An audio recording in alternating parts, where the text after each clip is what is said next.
Yeah, I'm ready when you are. Whoa! Premature. That's the wrong screen. Good evening, everybody. Welcome to another live stream. As usual, we're starting early with the technical difficulties. We're nothing but if consistent, Tim. Yeah, if my audio drops out this week, I'm still screwed because I've got no backup microphone. And the only way I could get this headset working last week was to reboot the computer because the Bluetooth controller that takes the signal from this died, or Windows lost contact with it. So there was there's nothing wrong hardware wise. It was just, the PC. Bugs! So, if that happens, we are screwed because I'd have to kill the stream to reboot my PC. So, fingers crossed. The good news is I have had a cash windfall, so I will be getting a backup microphone, so that hopefully, if technical issues rear their ugly head, I will have a plan B. So that's good news. So we hope everybody had a good week since we saw you all last. Saying hello to the chat. Hello Tim. Hello Demon Sub. Just you two guys at the moment, but I'm sure we'll be joined by others later. For everybody else who's not in the chat and is joining us later on YouTube, welcome to another live stream. What we're going to do is follow our normal format. So the first thing that David and I will do is have a quick chat about what we're going to be trying to hobby on over the next couple of hours. We'll then have a discussion about what we got up to at our gaming club on Monday night. And then, which I didn't get any pictures of again because I bad boy. The other thing was what we did play didn't actually. We overran quite. Yeah, quite we did, didn't we? But to be fair, we did have the club AGM as well, so that did eat quite a lot of club time. We had the club painting competition as well. I've got a few picks. You see, I'm all organised this week. I don't have to go and grab more from Discord while we're running the show.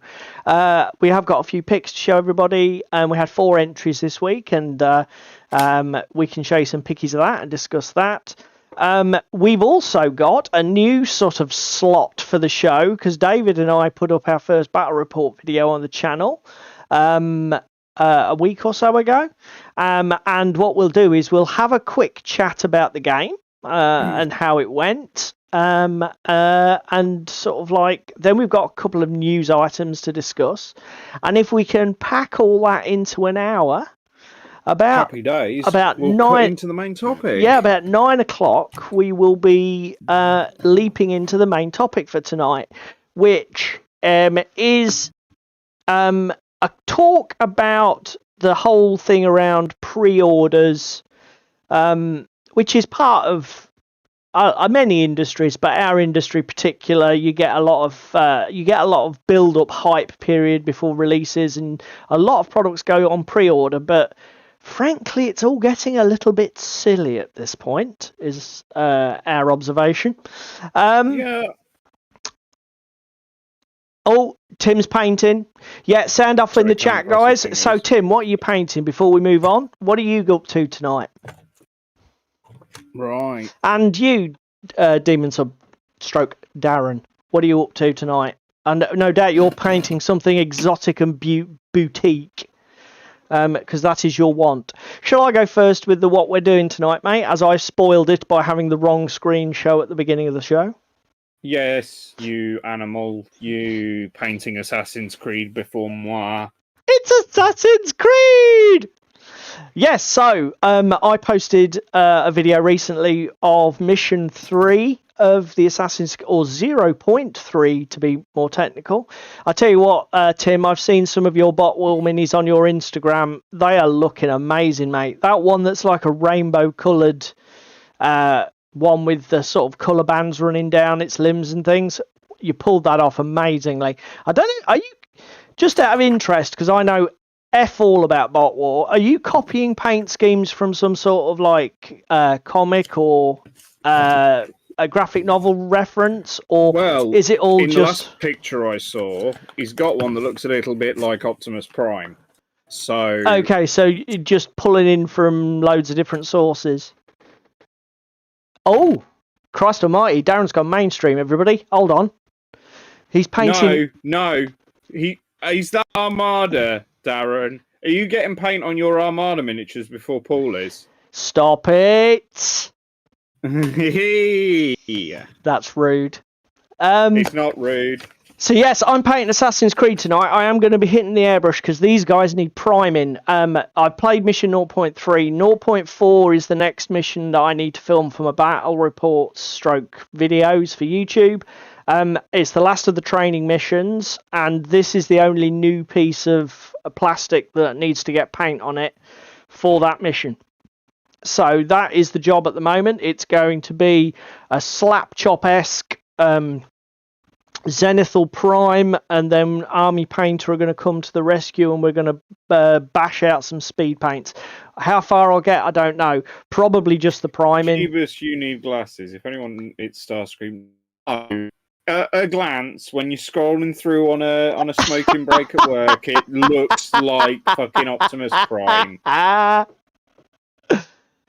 Yeah, so it's actual salamander minis for 5 leagues. Okay. They for sort of like generic lizard men creatures, presumably, Darren. Oh, how do we... I tell you what, Guerrilla Miniature Games put up some 5 leagues from the Borderlands stuff I noticed on his channel that I haven't watched, and I do rate GMG, so I'm going to have to go and have a look at that. Although that's with... I may have to... It's going to be another game. It's going to be another game, guys. I am loving the GW. I know it's a slightly news-related topic, but the new GW Seraphon releases that they're teasing. My fucking god. I have never wanted to collect a Seraphon army harder. They are gorgeous. Really, really gorgeous. Well, as I hadn't got a list of the news articles you wanted to talk about, shall I bring that up?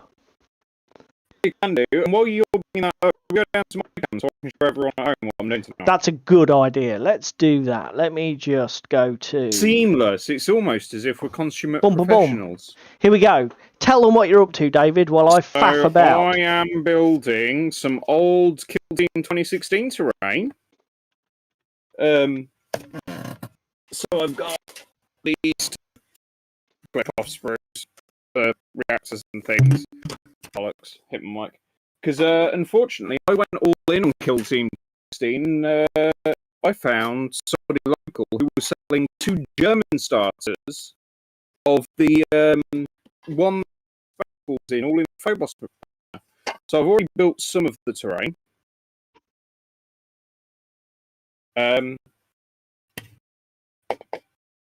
But I need to build some more. Huh. Oh, here we go.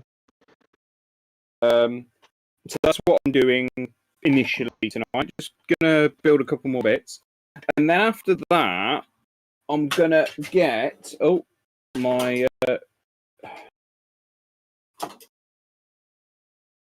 Apologies for the cutting out. That'll be because I'm opening new browser pages, everybody, and my computer will be dying. And then we have Zenithal highlighting on this too.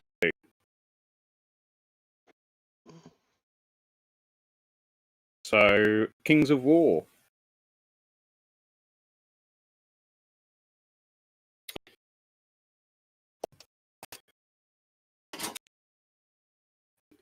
Yeah, I couldn't find the community, Warhammer community article, so we brought up spiky bits. Oh! But they've got images of all the models, so we'll be able to talk about that later, mate. Excelente, Presidente. So, you all done? Yeah, I'm done. I'm on Operation Snipping. Right. Now. Yeah, sorry about the clippy audio, people. My computer needs an upgrade. Another thing I need to spend money on. Great. So, let's crack on then. So, that's what we're going to be doing tonight. Now then, mate, shall we tell everybody about what we got up to at club? I mean, we can do. Yeah. So on Monday night, as I said earlier, we had our club AGM, which did gobble up quite a bit of time. So we planned on just doing something that we could get in quick after the meeting.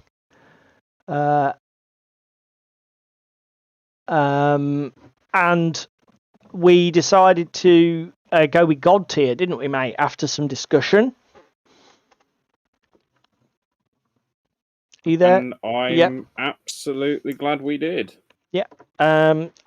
We'd played it once at mine, hadn't we? Yeah, played 2 games at yours. First game we played completely and utterly wrong. Second game we played better. Yeah, we did get some rules errors in the first game. But then we played a second game, which I like God tier. It's, for those of you who haven't played it, it's like a tactical board game. So it's not a true sort of miniatures battle game. It's I suppose Warcry is very similar in a lot of respects. Because you got it's more similar to Underworlds than Warcry. Yeah, but you don't have a hand of cards, do you? No, but also in it's way more tactical than in Warcry. I suppose because of the point scoring system, it's not objective driven in that way, is it? It's a points based game. But yeah, so the first games that we played, because it's designed to be played with. So in God tier, you have your forces divided up into sort of like war bands, if you like. You're supposed to play with 3 war bands. Each war band consists of a larger champion model and then some minions or follower models. Yeah. The first game we played with David Starter set was just 1 champion each, literally just to work out the rules and iron out the wrinkles. The games we played at the club were with 2 champions.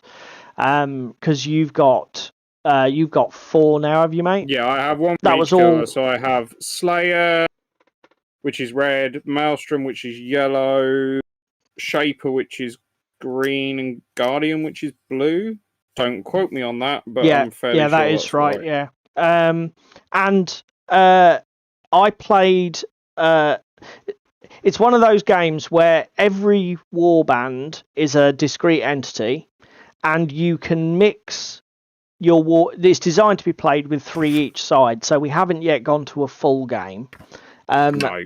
But until we're more comfortable and slick with the rules, it's going to be an overlong play, because even with 2 aside, we were like an hour and a half at least, because to play. So which is overlong, because I think they say it should be about an hour for 3 each side. Yeah, I think they reckon it's about 90 minutes. Right. Between an hour and 90 minutes for 3 aside. 3 aside. So, I mean, once you get familiar with the rules, I can totally see how that would be something you could do. But as I say, at the moment, we're just like, we're a bit slow with the old analysis paralysis, aren't we? Trying to plan out and think what we do. Well, you in particular. Yeah. But it's an interesting game. It's a very technical game. I do apologise for my airbrush compressor if that's going to put people off, but I need to get some work done here. I played the Maelstrom. So each of the factions, as well as having a colour, has sort of like an underlying theme, don't they, mate? So the Slayer faction, which is the red faction, they score more points in the game for taking out enemy champion models. Yeah, and they are more of a damagey dealing faction. Yeah, the yellow, they score bonus points for taking out enemy minion or follower models. So basically, I paired those 2 colours up and played Morrigan, the red champion, and is it Jean, the yellow goblin samurai champion. And David played 2. I played Rodri, who is a guardian. So guardians care about banners being in play at the end of the round. A banner, for those who don't know, is basically a little objective marker that your champion can put down on certain hexes on the map to score points, effectively. Sorry, carry on. Nia is a Shaper champion and Shapers care about placing banners. And from what I can see, they also are more of a supporty warband than any of the others, just based on how they score points. Certainly, I mean, I don't know if that's universal across all of the green ones, mate, but that's certainly Mia's shtick, isn't she? She sort of like supports. She's very supportive. She's not really. She doesn't really do anything herself. She hasn't got any great attacks or anything, but she's great at shifting around bonuses and penalties to other models, etc. And we played to turn 4 out of a maximum possible 5. It's not Gene Simmons. No, there's not even a close physical. She doesn't even look like Gene Simmons. To be fair, I don't even know if Gene is a she or a he. That goblin. It's a good point. It's a she. So yeah. What was I saying before Tim derailed me, as Tim is wont to do? As I was saying about the scoring. So it's scored. It's got an interesting scoring system where the player who the scoring works each round. It's referred to as it's referred to as the battle ladder. Yeah, each down round the has. Side of the board. Yeah, go on. You tell them. Is a track, basically going to and from each player. As you, for example, take out an enemy champion, you score 4 points if you do that generically as any of the other warbands. If you are a Slayer champion, you score 5 if you did it with your Slayer champion. So you basically move the token that's on the track 5 steps towards the person that just scored the points. Then if I was to do the same, for example, in my next action, and I took out both of Paul's champions, I would actually move it 8 steps back towards me. At the end of the round, the player with it closest to them wins the round. Yeah, and it doesn't matter if the token is like 5 steps away from your opponent or 1 step away from the opponent. As long as it's on your side of the board, you win the round. And that gives the game a great, for me, the most interesting feature, because you guys know I'm a bit of a nerd for rules and mechanics. Because you score for the round regardless of where that token is, as long as it's on your side of the track, if you're getting absolutely butchered in the turn, say your opponent's got it like 10 places away from you and you're just like, I'm never going to get back for this turn, you can actually choose to just play positionally, play tactically, so that you can basically make it your focus to get an advantage for the next turn and give up on this one. And then the way the turns score is like a binomial distribution. So the first turn is 2 points, mate, or 1? No, single point. So the first point, regardless of who wins it, the first turn is only worth a single point to that person. The second turn, whoever wins it gets 2 points. The third is 3. The fourth then drops back down to 2. And then the fifth is, again, only worth 1. So you get this distribution where the mid-game, so turns 2, 3, and 4, have the bulk of the point scoring opportunity in it. And it's such a clever little system. Because it's the first to 5 that wins. Yeah, exactly. So first to 5 points wins, which is why it's a maximum 5-turn game. Because obviously, if you do the math in your head, somebody, to go to that 5th turn, things have to fall perfectly so that each player is at 4 points going into the last round. But it's that scoring mechanic is enough for the game to have an instant hook for me. Because it's really clever. The other reason that it fits right in our wheelhouse, mate, is that it is essentially a miniatures-based combat game at its heart, isn't it? Yeah, no, it's not a mad dash at the end, Darren. Again, for example, our game on Monday, I scored on turn 1, I scored on turn 2.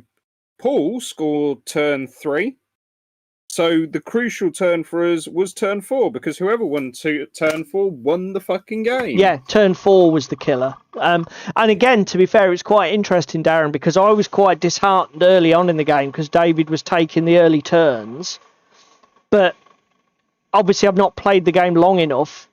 The way it worked out was my aggression strategy started to pay off later on in the game, because although David was able to score early points, he was starting to get models removed and lose the attrition war, so that powered my guys up in the later turns. It's such an interesting little game. And nothing is ever dead in this game. You can basically respawn it. Yeah, all your models can come back. It does cost you activations, so it isn't. You do set your opponent back by removing models, but it isn't, like once the models are gone, they're gone sort of thing. It's a very interesting. The whole tug of war in the scoring system is reflected in the whole game, really, mate, isn't it? It is a very much a tug of war game where it slides backwards and forwards. The other thing I will say, I mean, we've played 3 games now. I drew the analogy at club. The game that I think it's most like for me is Infinity. From the point of view that I've played 3 games and I still don't feel I understand how the game works. It's so deep. There are so many subtleties to the positional play, the way you activate your models, the order in which you do things. All those subtleties, I think, mean that by games 6, 7, 8, you're probably starting to get proficient enough that you feel confident that you know what you're doing. But a great little game. Super low buy-in as well, isn't it, mate?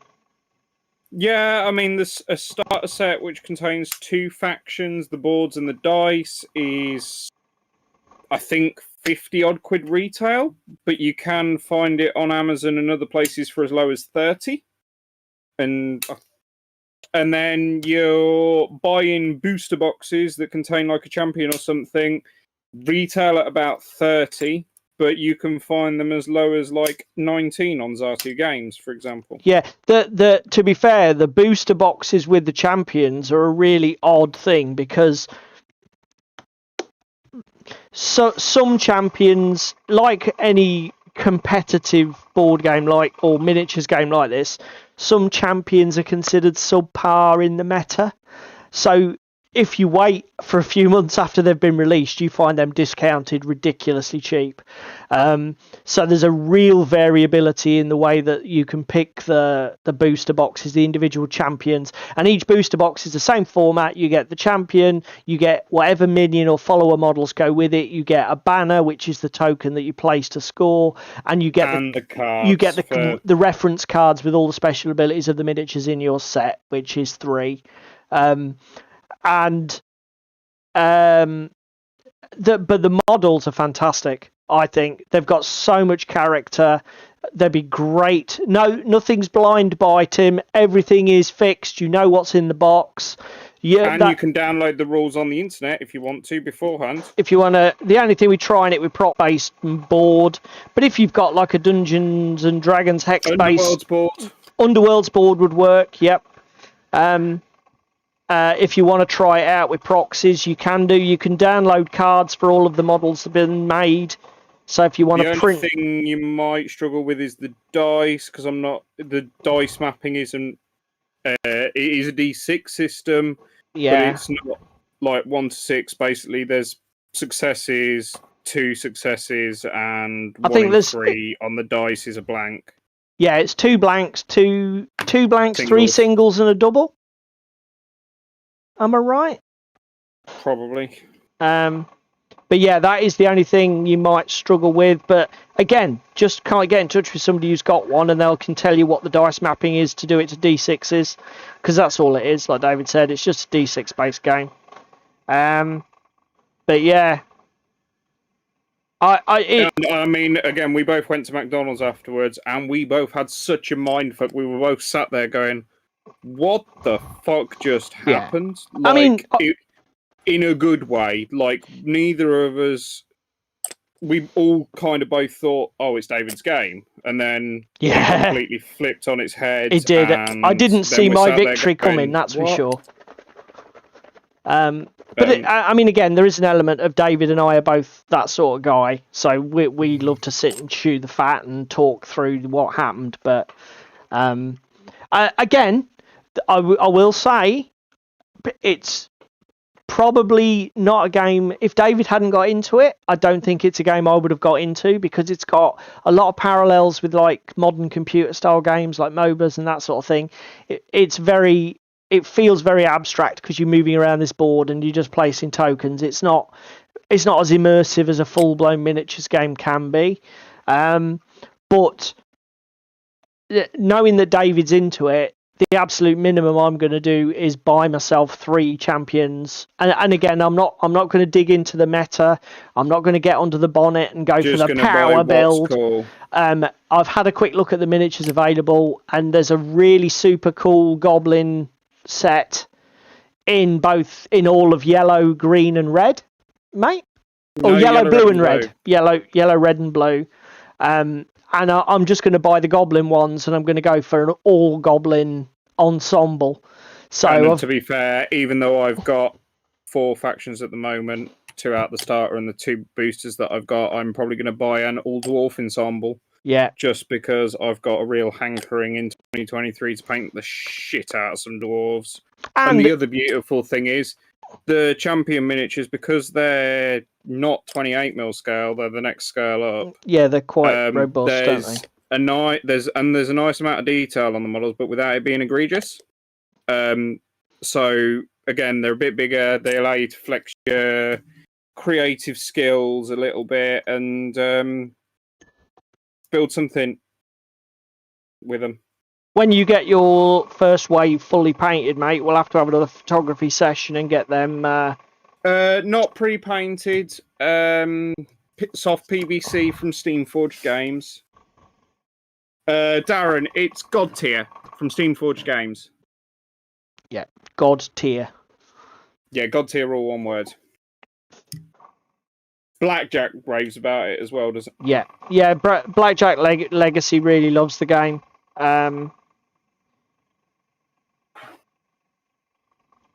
Because they did the Creator Clash Core tournament, didn't they? Like Discourse and Sylvia Paints and all them. Yep. Last year, and Blackjack went out and won it. Yep, he did indeed. Mr. Flash Git.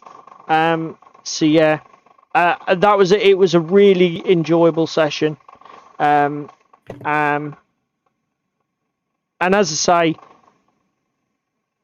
it's one of them things. Even if you love miniatures, just take a look at it. Do you know what I mean? It's such a great little game.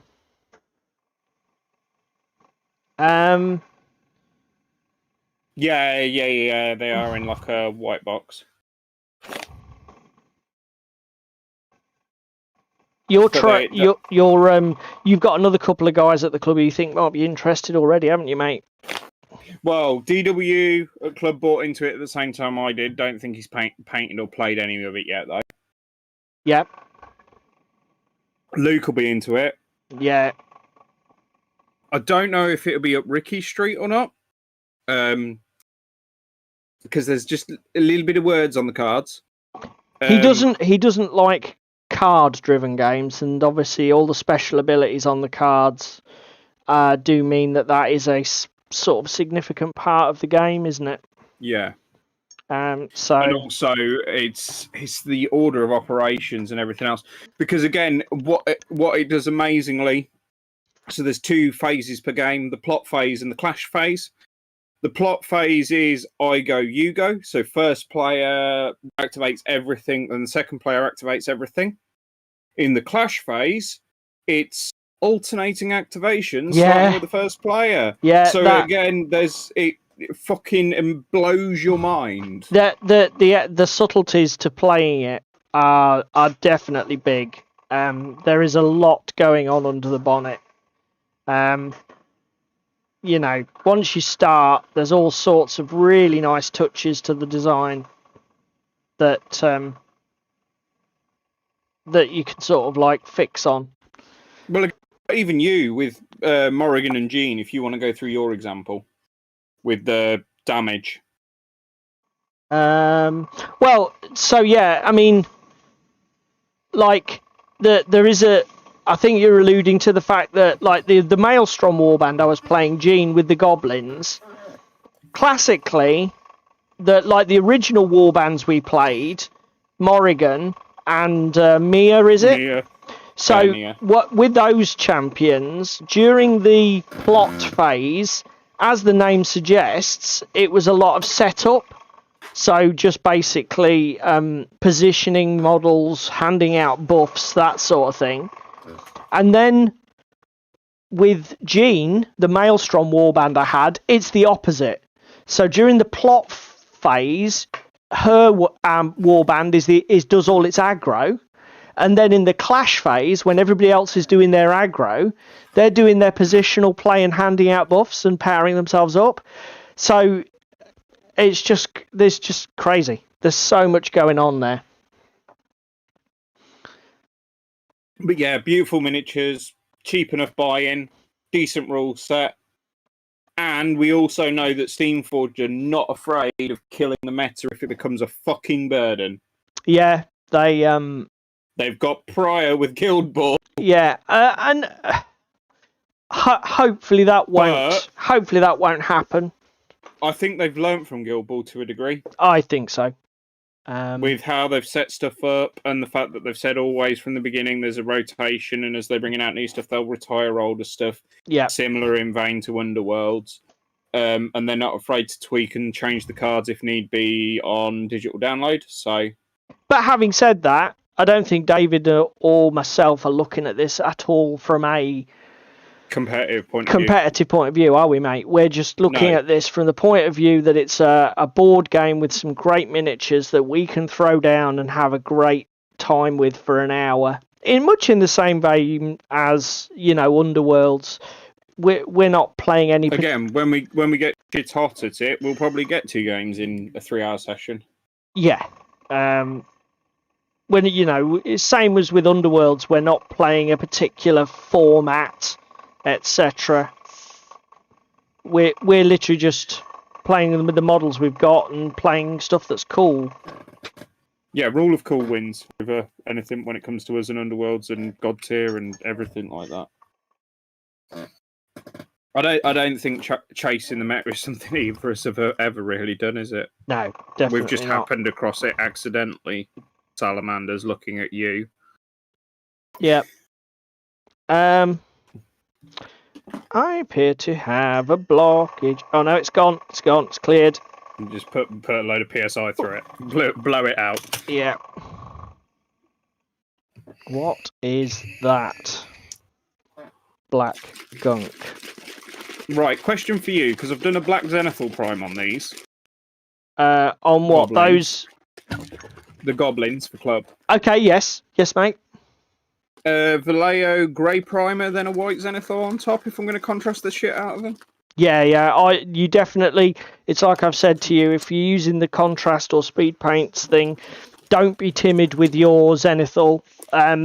It's the mistake I made with my Forge Fathers. Kept everything just a shade too dark. Don't be afraid to go up to almost white. Yeah, no. With David and I, obviously we don't go to events. We're not part of. We live in a quiet little market town, mate. We've got a close circle of friends that we play games with. But we're not going to be sort of like attending events, playing against strangers, or digging into anything deeper. For us, it's just a nice, fun little game. And again, if we know, for example, we're playing 40k with somebody that's a bit more of a meta chaser, we'll tweak the list accordingly. Yeah. I mean, Come on, Grey Primer, shake up.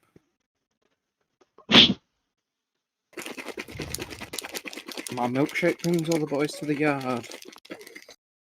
So, yeah. Should we go to the first piece of news, mate? Yeah. Which one are we doing first this week? I'm just going to tell everybody about the changes to the rules for Firefight. So, Mantic released some rules update for Firefight and Dead Zone this week. So, just a few units that have received some rules and points changes. Isn't their app now pay for? I don't know is the brutal truth. I thought we're at the beginning of February. We're approaching the end of the free period. So, call me devil's advocate. I haven't tried to log on to it recently. I wondered whether you would get anything for free, but as far as I'm aware, you can still build free lists. I think you can build 2 free lists within the companion app online. I say app. I hate the phrase app because it isn't an app.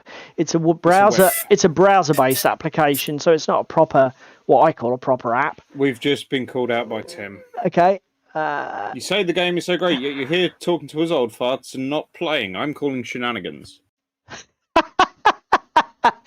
Tim, we can't play games all the time. Divorce very quickly ensues when that's all that you do. Trust me. So yeah. So as I say, just a little brief snippet for those people who are into their firefight, as I am, and Dead Zone. Those rules updates went up this week. Good to see, and again, good to see Mantic keeping on top of the game and tweaking things as they need to be tweaked. Another short bit of news, but this is very much my wheelhouse, so damn it, I'm going to talk about it. Games Workshop and their resurrection of the old world. Now, I first started playing Warhammer Fantasy Battles. Somebody take those rose-tinted glasses off him. Somebody take the rose-tinted glasses off him, because it's not going to end well. I can just foresee it coming. The old world's going to arrive. You'll spend 5 minutes playing it, and you'll be triggered. Look, I already own everything for the last edition of Warhammer Fantasy Battles. I've got the rulebook and every single one of the last released army books for 8th edition. Not everybody's favourite edition, but I do have everything. So I don't care over much if they do fuck it up. But please God, fingers crossed that they don't fuck it up and turn it into a massive pain in the arse. But it's nice to see the Tomb Kings coming back, because obviously, famously, the Tomb Kings were dumped when they went to Age of Sigmar, and almost certainly they were dumped solely from the point of view that they're just skeletons, and undead is not something that you can slap a copyright on, so they basically weren't fucking interested, because they couldn't protect it as intellectual property, so they were like, fuck it, leave it. But obviously with revisiting the old world, because again, I think this is one of those things where the community was very much watching what's going to happen, because to go back to the old world, but then only revisit the factions that you want to, because you've got an agenda. Because you've got an agenda about what you can trademark or copyright or intellectually protect. I think everybody was watching this from a community point of view. But the good news is that the Tomb Kings are definitely on the menu. I've got a massive Tomb Kings army, so hopefully it'll be usable. I mean, as David said, devil's advocate, we don't know what's happening yet. We don't even know for certain that it's a mass combat game and it's not going to be some weird skirmish thing. I mean, they have said it'll definitely be square bases. So maybe. We'll see. We will see. This little article on Warhammer Community again also goes into some of the. They've said they've tried to design the rules around the factions to give them some real flavour, which is exactly what you want to hear, you know. And to be fair to Games Workshop, I think I am not. Well, yeah, exactly, Darren. Just skeletons, but you know what it's about, mate. You know what it's about. Well, skeletons and zombies, we can't very well copyright and trademark those, can we? It's like, fuck off. And yet they did with the Ossiarch Grim Reapers for AOS.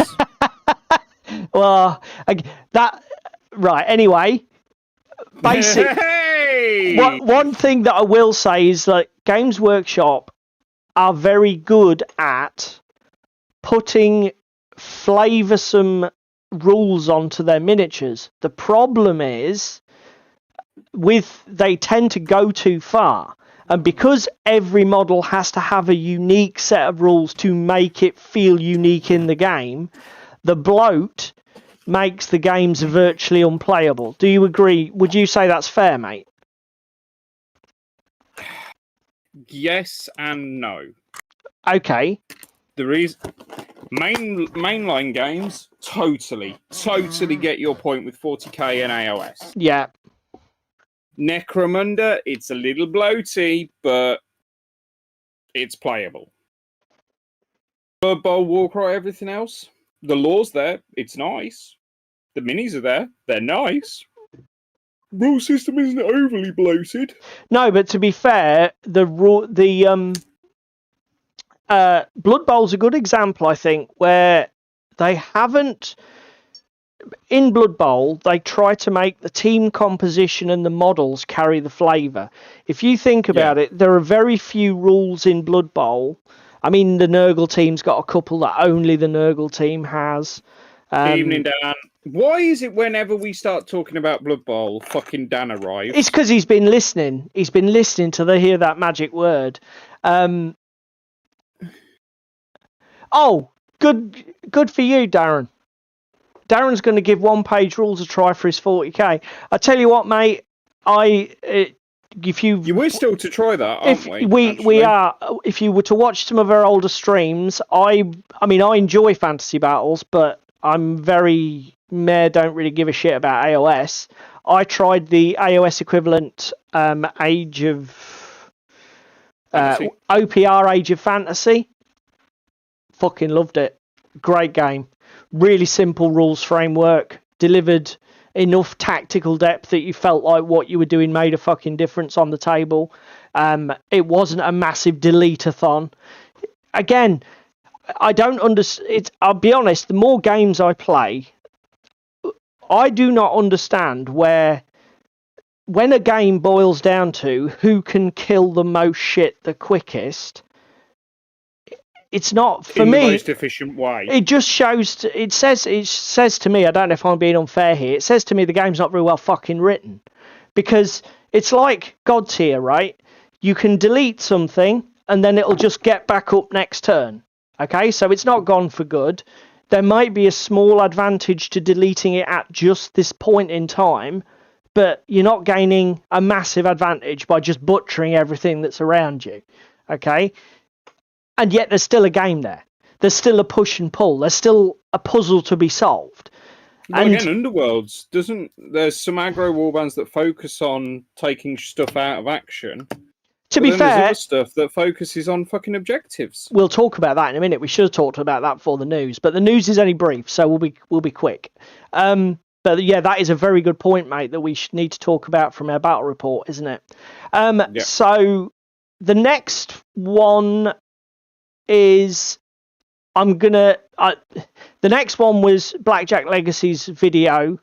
This is part of what prompted the topic for tonight. So we're not going to go on about this for very long, but I will give Blackjack Legacy a shout out here. He did a video questioning, should you pre-order Shatterpoint yet, which is the new Star Wars game from FFG and Atomic Mass Games. The TLDR he will be doing, but he's a massive Star Wars fan and he really likes the game. He really likes Marvel Crisis Protocol and he trusts Atomic Mass Games, even though he's got no fucking idea how the game plays. So he will be pre-ordering it. Plus, as he said, he could always cancel his pre-order. He's not committed until they deliver product. He can just cancel and they owe him his money back under UK trading law, which is fair. And then the only other one that we've got queued up, mate, is yours, which is these new Seraphon models. New Seraphon minis. Oh my god, they look amazing. So some of these were teased at LVO, but we've had some more coming this week of the new banner bearer Saurus guy. And we're looking at this, the Saurus Astrolith bearer. Is that the one you're at? Jesus, that is a beautiful model. I know it's been coming for a while. Cause we've had like updates to Lord Croak and a few of the others. There's some fantastic painting on this. I'm glad to see the main line getting over and getting some more love. It's really nice to see from W to be caring about these. I mean, this is a busy enough model though, mate. There's a lot going on. I mean, I know it's a feature model. I guess we shouldn't be too critical. It's not as if you're painting 20 of those guys, are you? No, I don't think so. But yeah, I mean, how old are the Saurus models at this point? Jesus. 20 years? Yeah. Well, as I say, Darren, I really hope you enjoy it as a gaming experience, as a version of 40k, if you like, and I hope it gives you some good times, buddy. You'll have to let us know next week how the game went. So, let's talk about our game of Underworlds, buddy.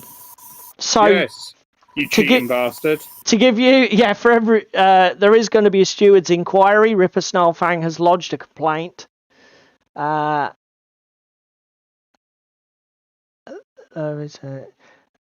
a good idea. That is a good idea, Tim. I will look at that, mate.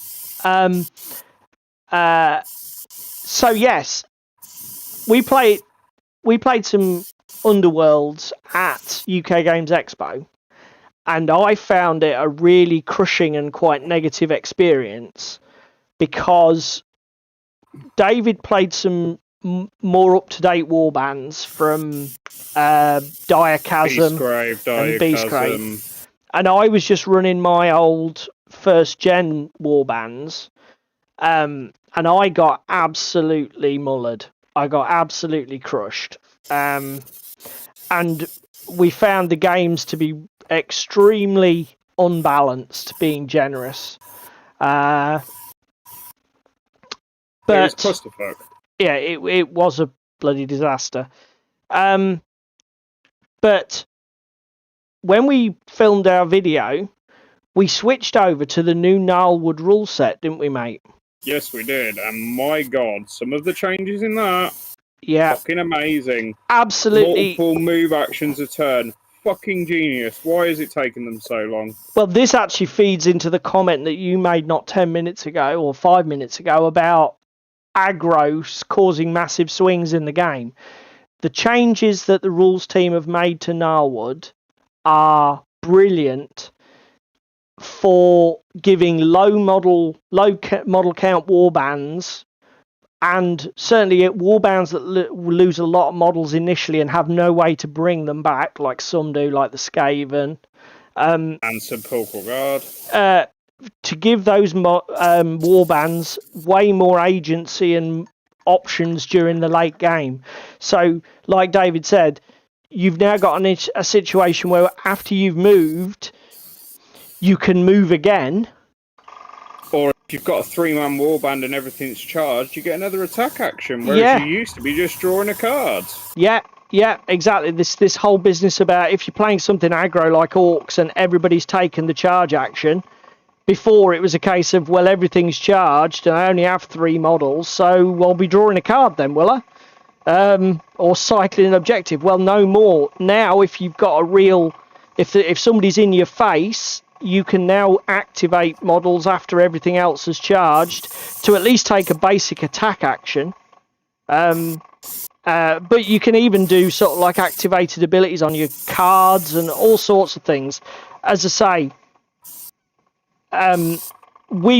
admittedly I did, we replayed one of the battles that we played at UKGE, and as we say in the video, just towards the end, the last time I tried to play the Stormsire's Curse Breakers against Ripper's Snarlfangs, it was a fucking car crash. This time around, it was completely different. At no point did I feel like, well, fuck, there's nothing I can do. And in fact, even David, he got down to 2 models quite quickly because I'm a cheating git. And I sort of attacked with the wrong profile and rolled too many dice. But even when David was down to 2 models, it was literally the last turn of the game was the only time when we were cycling objective cards. You know, those last couple of activations of the game, when 80% of the game is done, and it's literally we're both just fishing for stuff. And that's how it should be. You don't want to be doing that on your fourth. Game. You don't want to be doing that on turn one as your fourth activation. Do you know what? If you're doing that, the game's got fucking issues, because you should be working towards something, getting in the game. And some of the changes in Narwood are brilliant. They're amazing. I really enjoyed it. I went from being on Underworlds. I was even said to David at some point, I'm not sure, I might just chuck everything on eBay and be fucked with it. But I tell you what, after our last experience, you're glad you didn't. I'm so glad that I gave the game a second chance. And I think it's something we've discussed on the stream before, about, how many chances do you give a game, when do you give up on a game? And if I can encourage anybody to, from my experience here, be very careful about giving up entirely on something, particularly if there's an aspect of it that you really like. And again, coming back to models, the models for Underworlds are bloody amazing. It's got probably the consistently nicest model range of any GW product. I don't know what you think. The only egregious thing about them is the basing. Yeah, there is a lot going on, and it's something that I would probably prefer blanker bases so that I could theme them myself, rather than have them pre-decorated with everything in the kitchen bloody sink. But, I'm not talking about perfection. I'm just talking about the models being good. I actually, I would have been annoyed and gutted to give up on the game. But actually, as I say, it totally, Gnarlwood's rule set and the changes that they've made, they are subtle, but sleep. Fuck me, do they make a difference? Don't sleep on them. They do change the game up a lot. And if you've tried Underworlds in the past and didn't like it, I would definitely say look at the new rules changes and revisit it and see what you think, because it's definitely changed in a way that's meaningful. Don't you agree, mate? Yes. I think part of what helped is the fact that, like you say, you went away, tweaked the deck a little bit. So, okay, if you want to play with it bare bones, then maybe not so much. Yeah, I mean, don't. Yeah, I mean, to echo what David's saying there, don't.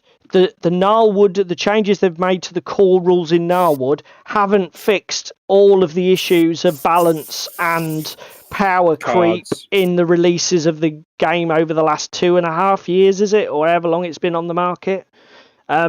So don't think that it's a panacea and it's solved all of the ills, and that you won't have to. It's like any Games Workshop game. Don't expect to get the best out of it by just putting it on the table and playing it. You're going to have to probably think about it and work with your opponent to get the fun. But it's by no means when right. When you do get it, it's not a write-off. It's nowhere near a write-off.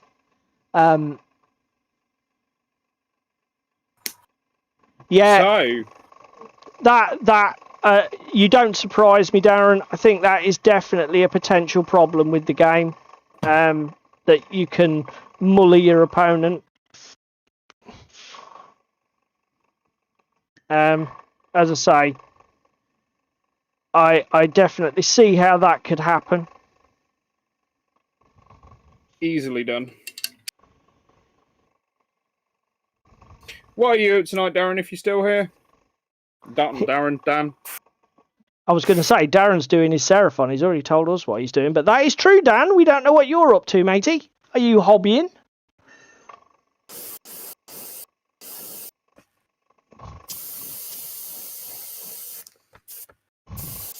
Question is, has he got them Infinity miniatures built yet? Yeah, are you ready to play Infinity yet? No. Oh my god, people. I have been foist upon my own petard. I've said to David that I have not had a blockage with my airbrush because I paranoidly clean it fully every time I use it. Well, hey ho. That's come home to roost. And now it's completely blocked. Ah, what a nightmare. And let me take a wild guess. It wouldn't be nice to you and block when you barely had any paint left. You've got a full cup. No, to be fair, it's not that bad. It isn't. Oh my Christ. Backwash bubbles. Yeah, it's so badly blocked. It's completely blocked. Right, okay. Well, I'm currently on Operation Prime Kings of War minis. Luckily enough, I am actually finished with it. So, if I can just get the cup to empty. In fact, actually, let's put this upside down. Yeah, let's put this all back together, and then that's the job after we finish here tonight, is to dismantle and clean this thing and get the bloody gunk and crap out of it. Oh, damn you, Kropotkin. So it's because you painted that British tank at the weekend, and it was concerned because you didn't finish the project. It's paint and comp. Quickly, oh yeah, quickly. We are 4 minutes to go. 9 o'clock. Let me just go.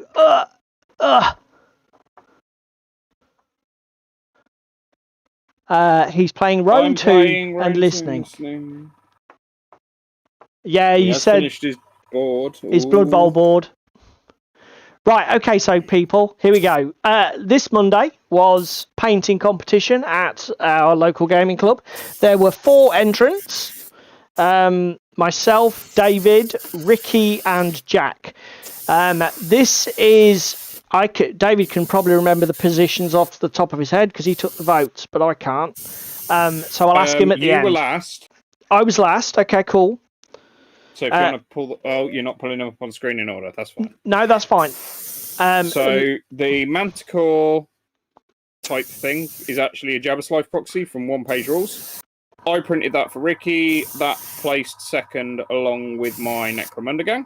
Yep. The theme was... You're only as good as your last war. Yes. So probably not tight on the theme, but a good model nevertheless. And it's great to see people entering the painting competitions. For this one, that saliva effect. The drooly goo was definitely the winning, and I'm going to be nicking that. I was thinking that would look cool on some aliens from AVP. So I'm going to be nicking the method he used for that, because that looks really cool. This was mine, last place. I just did it, I'll be honest, I'm perfectly happy with last place. I did a bit of a rush paint job on it the night before, just because it was the only thing that I had that sort of fitted the theme that I needed to paint. It's not entirely finished because I still need to do decals on it. I don't know if anybody in the chat is a particular nerd as far as early World War II vehicles goes, but I'm not entirely certain what paintwork signage markings this would have had. I've checked versions of the Bren carrier, not necessarily this version of the Bren carrier, which I think is the Mark II Universal carrier, but versions of the Bren carrier were operational in the Fall of Singapore Theatre, so 1939 Singapore and Malay Peninsula.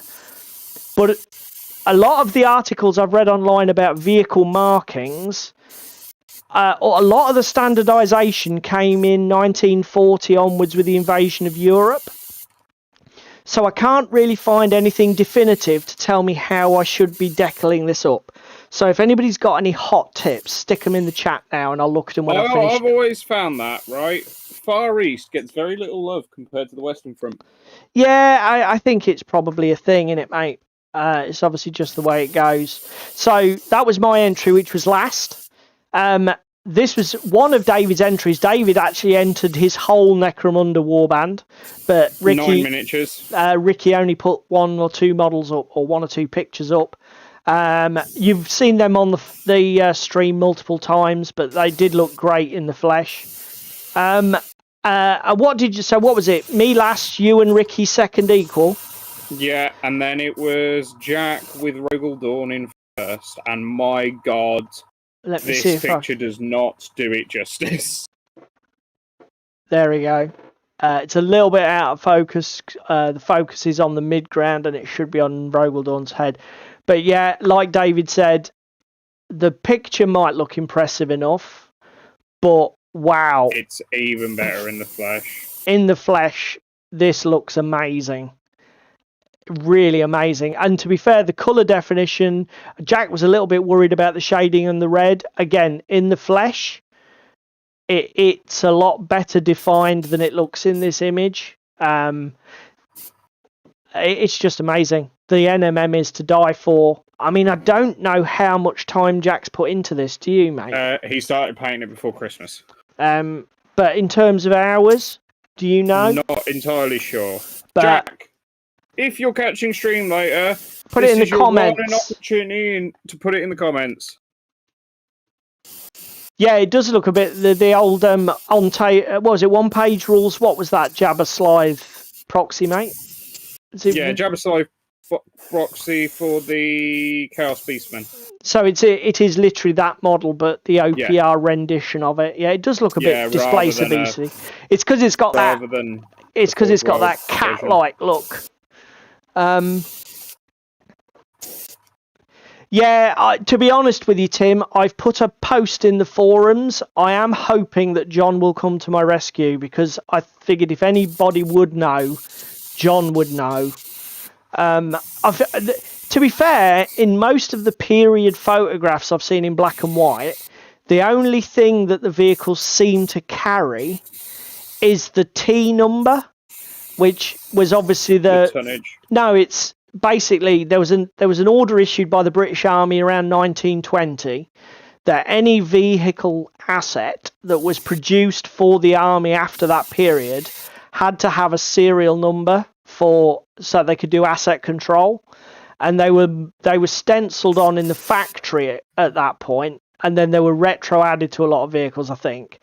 And all of the pictures I've seen of Universal carriers in service around 38, 39, whether they're with the Australians or the Brits or whatever, they just have that T number on the door and pretty much nothing else. But again, I don't know if that's right or what, because a lot of these are very crappy old grainy black and white photos. Again, if none of you guys have delved into historicals, here's a warning.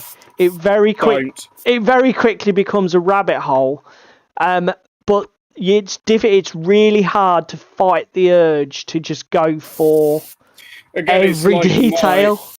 My bolt action, I was going to do British and Polish mix. Yeah. And then I started looking at the rabbit hole and the fact that the Polish got caught up and it was only the Brits that got through on, what was it? Arnhem. So basically, there were no Poles at Arnhem, so that scotched that idea, did it? Yep. The Poles were at the LZ in day 2 and day 3 when the reinforcements arrived, but they never made it through to Arnhem and into the city to get their ass handed to them by the SS. Yeah. See, again. So, right, mate, it's 9 o'clock. Shall we start to chat a little bit about our main topic? Yeah, let's talk about pre-ordering shit and the hype train that is life now for the hobby. So, let's set the scene. I personally don't have an issue with waiting a long time for products. I back Kickstarters, and I wait years for stuff to be. Darren says he's only dabbled in Ancients and ended up with 4 Osprey books on them. Yeah. To be fair, Darren, I'm not even going to attempt to sell myself as an uber nerd on it. I did a bit of research, and I think I've done a good job as somebody who's very green to the historicals. I think I've done an okay job at getting the feel for the period and the part of the war I'm going for. Is it bang on? No, not at all. Because to be fair, most of the forces that fought on the Malay Peninsula and Singapore weren't even British. There was very little British contingent that came in later, as from what I read. It's mostly Australians, Indians. So, yeah. Anyway, getting sidetracked. I don't mind waiting years for things because I back kicks. You don't even mind paying over the odds if you miss your Kickstarter. Looking at you, Assassin's Creed. Fuck you. Open wound. Okay. And I don't even mind. Like, as everybody who's watched the stream before knows, I'm a massive fan of Arkham Horror, the living card game. During COVID and all of the fucking chaos around COVID, FFG could not keep the product range in print. It was out of print for so long, and there were so many. I mean, to be fair, they fucked up because their whole product release model was nuts with tiny little packs that you had to buy piecemeal to build up a collection for a cycle. But so I had stuff that was on back order with online retailers for thick end of 12 months to get it into my hands. We have an angry German in chat. So I don't mind ordering products and having a delay to when I get it in my hands. I don't even mind the concept of pre-ordering. So Games Workshop do this all the time. It's now part of their fire hose delivery system of product, isn't it, mate? Where pre-order on a Saturday, we'll deliver it to you next Saturday. Have fun, Bellends. Yeah, and let's be brutally honest, when the pre-order window is like a week, 2 weeks, the whole purpose of the pre-order window is merely hype, isn't it? It's just, here's the product, you gotta wait a week, sort of thing. That's all it is. Do you know what I mean? No, I'm not putting away the salt shaker because I've painted some, Tim.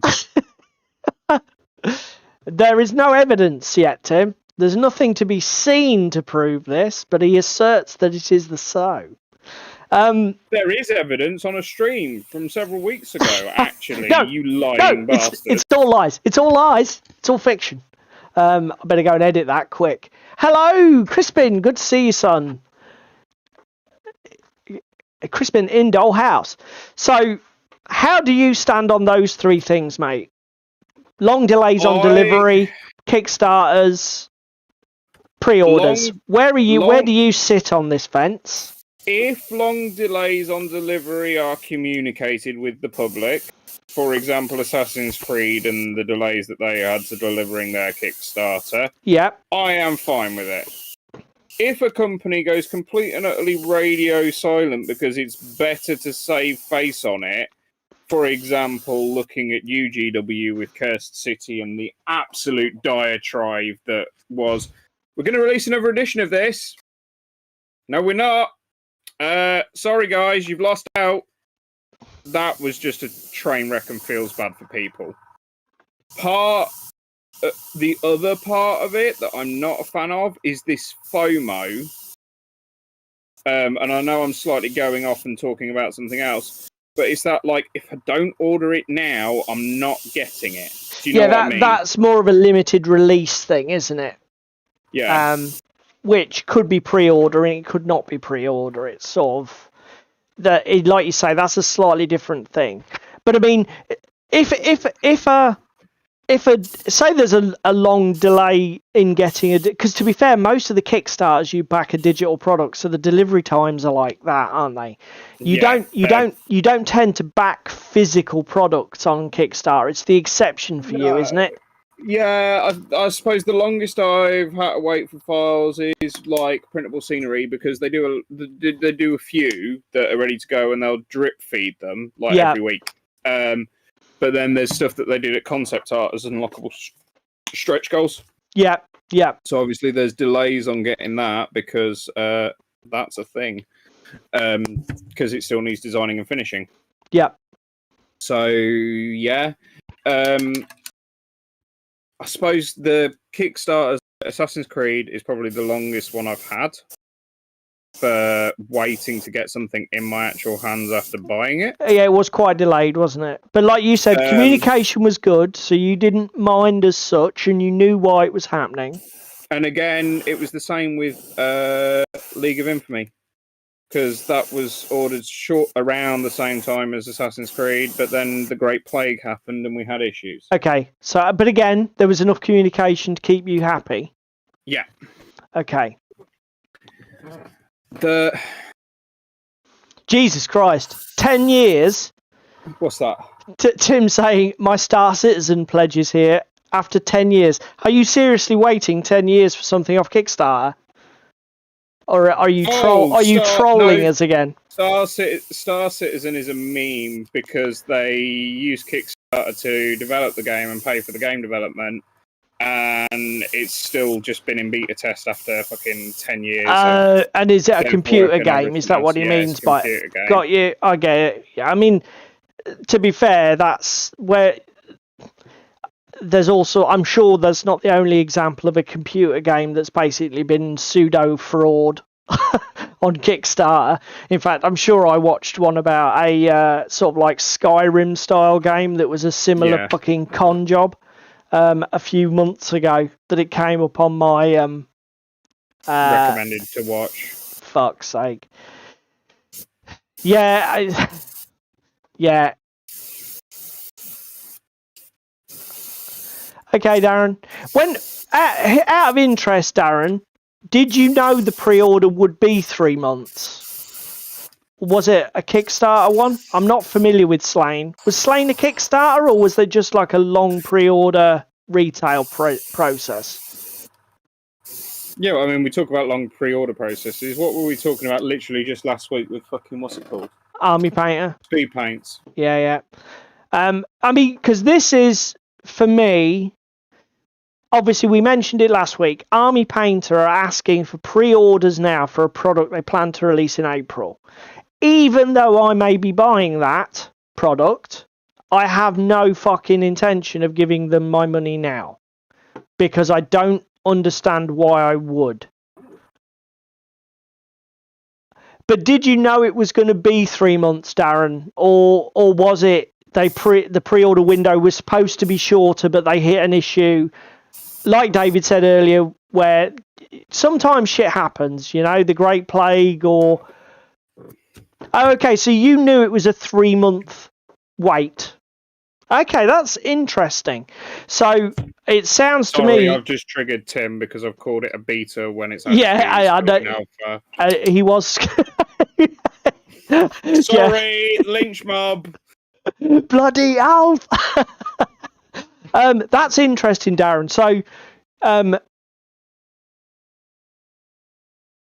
what...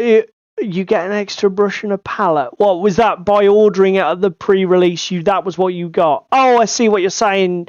You mean with the Army Painter thing? No, go away. It's like you're taking the piss. On a brush and a palette. Oddly enough, I've got one. Thank you very much. It's like, no, you're not having my money for 3 months. If you're gonna sell it and you know when you're selling it, I'll buy it then. If it was a week, okay, fine. I'll just sort of like roll that into the delivery window. But 3 fucking months. And then I saw, I mean, I'm not particularly planning to go for, yeah, that's what I thought you meant, Tim. To be honest with you, mate, I didn't even pick up that they were giving you this bonus thing for the pre-orders. This is out of interest, Tim. I'm sure the answer is no. But are you going to be buying into Shatterpoint and giving Atomic Mass Games your €169 this week to wait 3 months for that to be delivered, or are you not up for that? Okay, so you actually got a little bit of it. How much discount was it, Darren, out of interest? What are we talking, 15, 20%, or not even that? I mean, again, they're doing this with Shatterpoint. You're getting 20 quid off if you give them the money now and then take delivery in 3 months. Yeah, that's what I thought, Tim. Look at...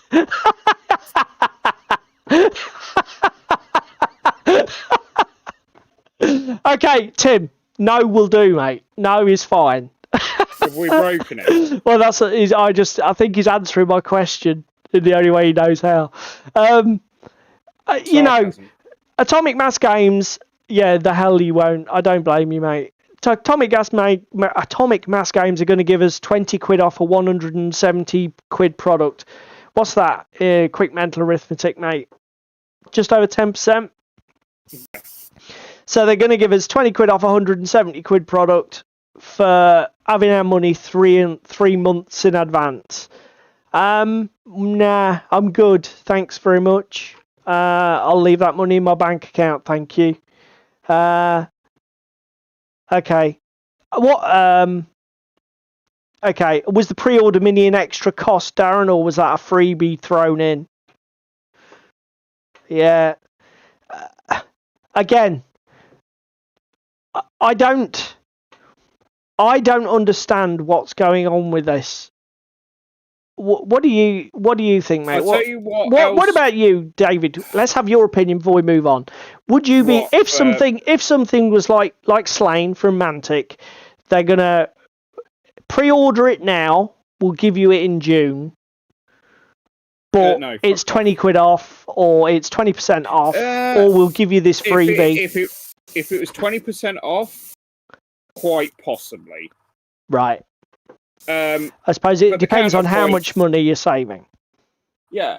Counterpoint is, if it's open for pre-orders at Mantic or it's open for pre-orders at GW, it's probably also open for pre-orders at third party, who are already giving me money off, and will probably honour that 20% discount even further. To be fair, they will be just pre-ordering it as well. If we talk about Blackjack's video that we mentioned earlier in the stream, one of the consequences that Blackjack's noticed is exactly as David said, because there is now the two prices, 149 pre-order, 169 full retail. Some of the third parties are doing pre-orders based on discounting 149, and some are doing discounting 169 even on pre-orders. So you've now got a huge range of prices online, whereas normally it'd be relatively consistent. Have a really good example of a feel bads here. UK Games Expo. Do you remember when we went and bought all that Everdell shit? Yeah. That was Kickstarter exclusive? Yeah. That was at a retailer? Yeah. Because the retailer had backed the Kickstarter with like 50 pledges and then just flipped them all on a stand that they'd hired at UKGE precisely for the purpose. Yes. You mean that? Yeah, and was offering them at Kickstarter prices? They were good. They were good prices. No, they were basically double Kickstarter prices. He was doing 100% margin on them. But do you know what? There's lots of people like me and you never saw those products, never even got a chance to get those products. So I'm fine with that. Bit of entrepreneurial activity. As I say, for me, again, I'm an impatient beast and I want things in my hand relatively quickly. Yeah. It's like what's triggering me at the moment is obviously I quite enjoyed Necromunda the other week. I want to go out and buy a rulebook and some dice, and the dice I want are bright orange and black, and GW don't manufacture them anymore, so I've got to go to a place in Scotland specifically just to buy them through a web store, and it's like, okay, and how much is the rulebook here? Oh, it's not even the same price as other places. Well, that means I'm going to be putting in 2 orders to different places and paying shipping because it still works out cheaper than buying it all together. Yeah. It's annoying. Yeah. And if you've got that same shit with promos and what's it called? Pre-orders of trying to find the needle in the fucking haystack of somebody that's discounted at 149 versus 169, it's just a fucking nightmare. It's a pain in the ass, to be fair. But then again, you don't have to search for the best price, mate. You know, you can just do the lazy shopper, just pay the price that's in front of you because you know the retailer, you're getting everything in one location.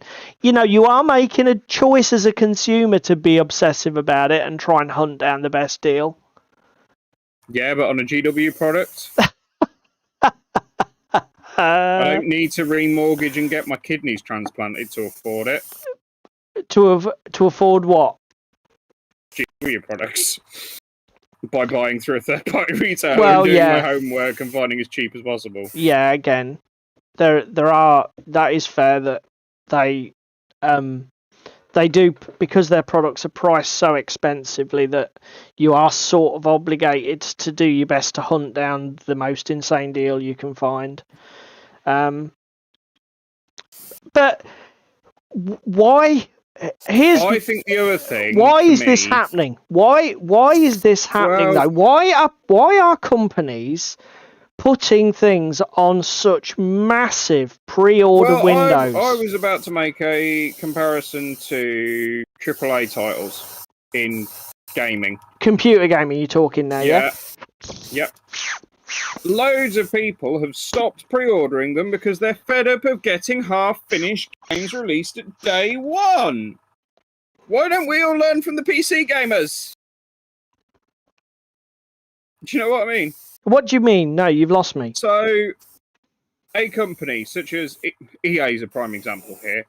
Similar to GW, biggest fish in the pond can get away with doing a lot of shit that most other companies would go bankrupt for. Yeah. Release game half finished, complain at community when community complains about the fact that the game's half finished, then takes 6-7 months to finish patching the game after release to then call it finished. And that's before you even get into all of your DLC options that they're also releasing and breaking the game while they're trying to patch it and fix it. Just release a game that's stable at day one. Right. End of story. Stop trying to take money off everyone. Cyberpunk 2077 was a prime example. To be fair, that one did get absolutely fucking mauled. I mean, I'm not a massive computer gamer, but I did see that got an absolute roasting for being basically unplayable when it was released. I mean, I think, to be fair, though, that's an issue. I can understand what you're saying, but it's not really an issue with our sort of games. I mean, it does happen. But I'm saying it's bleeding across. Do you know what I mean? It's a thing that originated and started in the what's it called, community? Computer games, digital games, yeah. Community. And consequently, it's then bled across the ether and is now affecting and blighting our hobby. In what? Give me an example of what you mean. Where something was like busted and had to be fixed. Well, I suppose Leagues of Votann Codex. Anybody? Is that what you put? Would that be your example? Or Custodes Codex that wasn't even legal within 4 days of being printed and released to the public. Yeah. And had to be errated. Do you see my point here? Yeah. The issue I have is... To be fair, though, can just interrupt you. To be fair, though, those issues around shit quality control and getting stuff out before they happen whether you pre-order it or not. Yeah, I was going to say, that is an issue, but I don't know that the pre-order thing is linked or influences it, does it? Or have I missed something? But at the same time, it's annoying as fuck. Yeah, but like... I understand the concept of pre-orders as a hype tool. It's like I mentioned earlier. If you want to generate a buzz for your game, if you tell everybody that they can buy it a week before they can actually buy it, which is what it amounts to, it allows you to go ham with spamming them with marketing media. You can show them the contents, you can show them videos, you can send it out to reviewers I would like and to shit. Commend GW on something here, and I'd also like to point to the elephant in the room of TT Combat and calling us out for our fuck up on stream earlier this year, where we called that we was getting a 32mm game, and it's not even in development yet. Gloss over that subject matter. We know what we're talking about. Exactly. TT Combat releasing teasers enough to keep you interested, enough to pique the interests of the community, but not enough to make us long for it and want it years before it's ready for release. Do you see my point here? Yeah. And in a way, they were very coy about that, because they teased what we thought was one thing, and then they were like, aha, I got you. No, they're actually just collectible minis for you to just buy for shits and giggles. That pissed me off a little bit, to be fair. Because again, I get it. It's a very competitive world. The world is full of products. You want to get attention on your product. But if you want to tell everybody about it. At least tell them honestly about it. Do you know what I mean? And I've got something to commend GW on here. Obviously, a couple of times a year, so Adepticon, LVO, they'll do one later in the year for London Grand Tour, probably. They do events, don't they? Or the Warhammer weekend event, where they'll tease a load of shit that's coming up in, say, the next quarter. And last year, they did the Amazon team, and it took them a good quarter and a bit to get it out and released after its tease. Because I was like, when's the Blood Bowl team coming? When's the Blood Bowl team coming? When's the Blood Bowl team coming? Oh, there it is. Okay, Darren. Because I wanted it. This time at LVO, they've completely flipped that fucker on its head. We've known about the new kill team and the new Warcry for what? All of a week and a half, and it's going on pre-order this weekend. Yeah. Okay.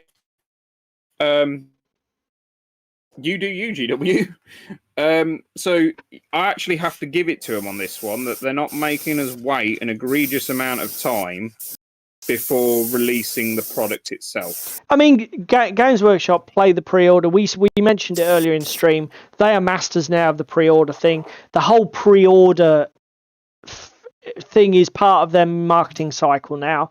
They have got, their calendar is so packed with products, like it's literally like, these are the pre-orders for next week, and then next week these are the pre-orders for next week, and these are the pre-orders for next week, and it's just like the conveyor belt just churns.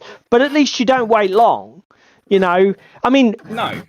To be fair, the old world, you could say, is the opposite. So I talked about the old world earlier. They've put no timeline on this, as far as I'm aware. We have no release schedule. We have no definitive, you're getting this product at this point, and we're getting this product at this point. It's all just, at some point, we'll be doing this. And do you know what? Even that, I don't care. Because it is what it says on the tin. It's woolly bully. We will get this to you. Here's a little bit of an update on what you've been doing. Do you know, just keep you in touch. Blah, blah, blah, blah, blah. Well, again, I'm going to point out to the writing on the wall here. The current Arcs of Omen series, and basically 10th is coming. Yeah, but they haven't actually said that, have they? No, they haven't actually said that, but every gamer who's worth his salt knows it's happening. Yeah, but because what happened at the end of the 7th? What happened at the end of 8th? Yes, we haven't got a time frame for it. We just know it's coming. It's like a fucking approaching missile on the horizon. Hold on, fucking Nostradamus, with your 2020 perfect retro-fitted vision. Were you not just saying a minute ago that we completely got it wrong with TT Combat's 32mm skirmish combat game? Yes, but what makes and that you think was hang on a minute, let me finish. That was based on supposition. TT Combat didn't tell everybody that's what was happening. Everybody just guessed, and there were internet rumours, or me and you were just theory crafting. Now, at the moment, all 10th edition stuff is theory crafting. I happen to agree with you that summer this year we will see 10th edition released. But at the moment, Games Workshop are not guilty of wading in, are they? No, but again, GW, at least definitely 7th and 8th, they killed off very, very fucking similarly.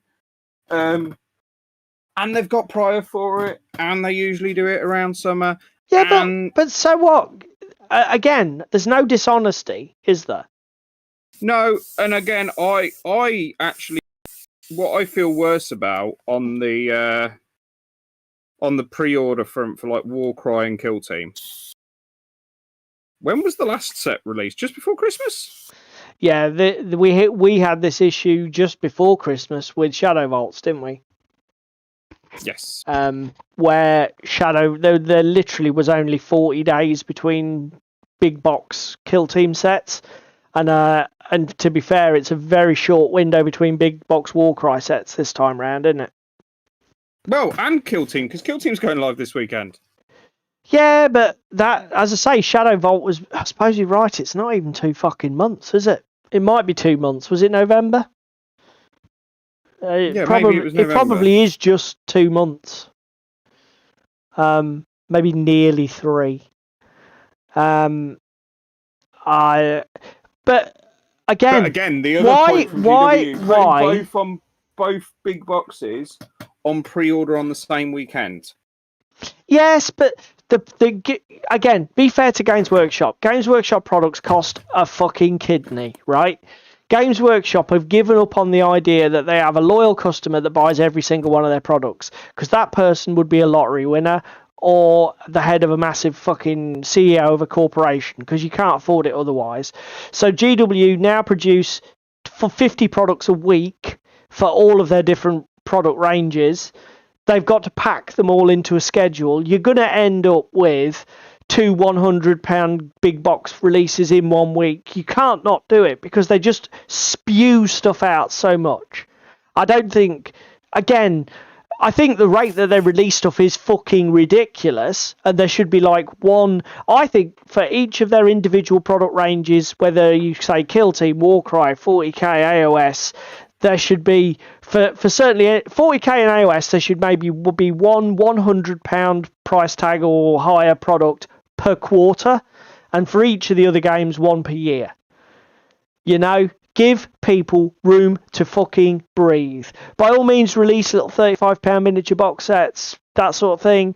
But what the fuck with these massive price tag products just spewing out like fucking a landslide? But we've had that conversation. That was a different video.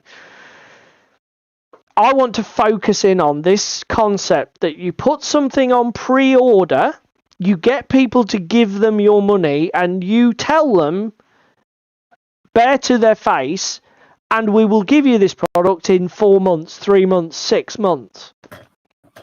Why is this necessary? Why has I have a theory that Go on, old man. I have a theory that crowdfunding is partially responsible for this. Oh, yes, because again, on the pre-order front to get your shit, we've said about it before. Mantic, Corvus, stop it.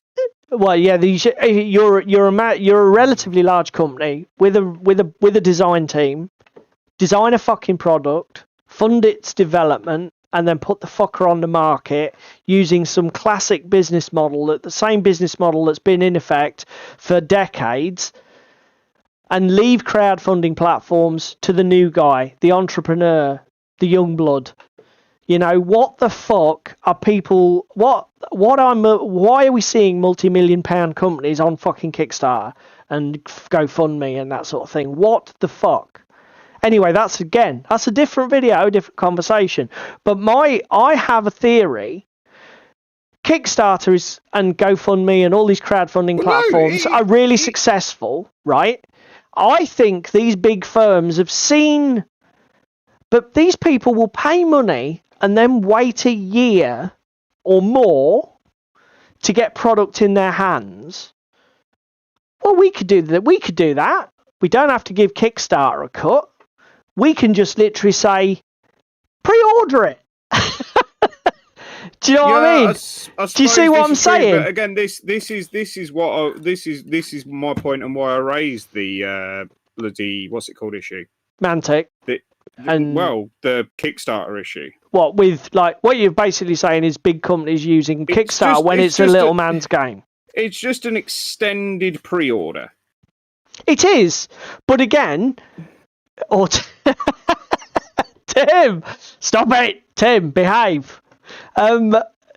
Yes, it is an extended pre-order, but like I say, as I understand crowdfunding platforms, the extenuating circumstance that you give these people is that the idea was initially in inception, I thought, these are small companies. Look at Scythopian Wars and those two guys, yeah? Scythopian had such a bad Kickstarter that they're just going straight to retail this time round. And why did they have a bad Kickstarter? Because they didn't have a development team of 25 men and a £2 million budget to fucking design a Kickstarter that had more pomp and ceremony than the fucking last night at the proms. And everybody was like, give it me and give it me now. That's fair, mate. That is fair, Jerry. So Jerry's saying that we grossly overestimate the turnover of Corvus Belli and Mantic. So I'm guessing that So do you think that it's larger companies have a role or have a place on Kickstarter then, Jerry? Or do you think that the classic product develop and release model is not tenable anymore? Is this sort of upfronted cost part of normal? Do you think this is going to be a new normal? But yeah, I mean, it's the only thing I can think of. Jerry, I'd love you. You've been obviously lurking, Jerry. Why is it that we're seeing these ridiculous pre-order periods? Why is this a thing even?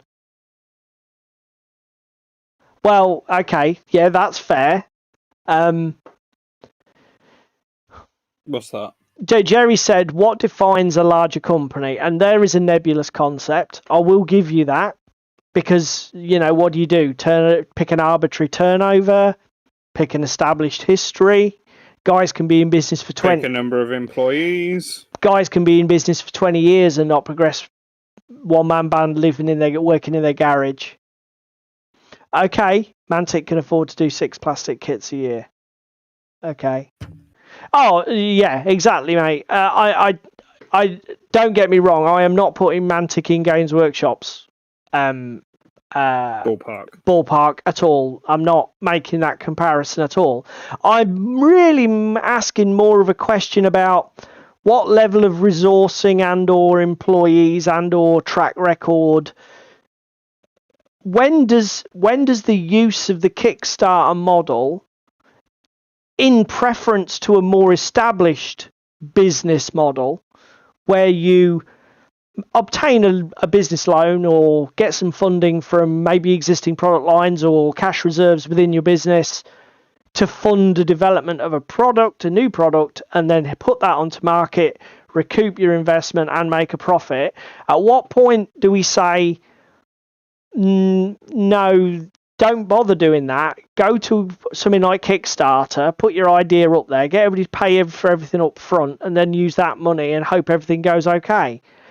And I'm just wondering, as a consumer, should we be asking ourselves, do you think it's not relevant who's doing it? That it doesn't matter how big or small the company is, if they're doing it that way, we've just got to assess it on its own merits? Or do you think that as participators in Kickstarter, we should actually say, and a role to play? Well, we should actually say, hang on, why Kickstarter?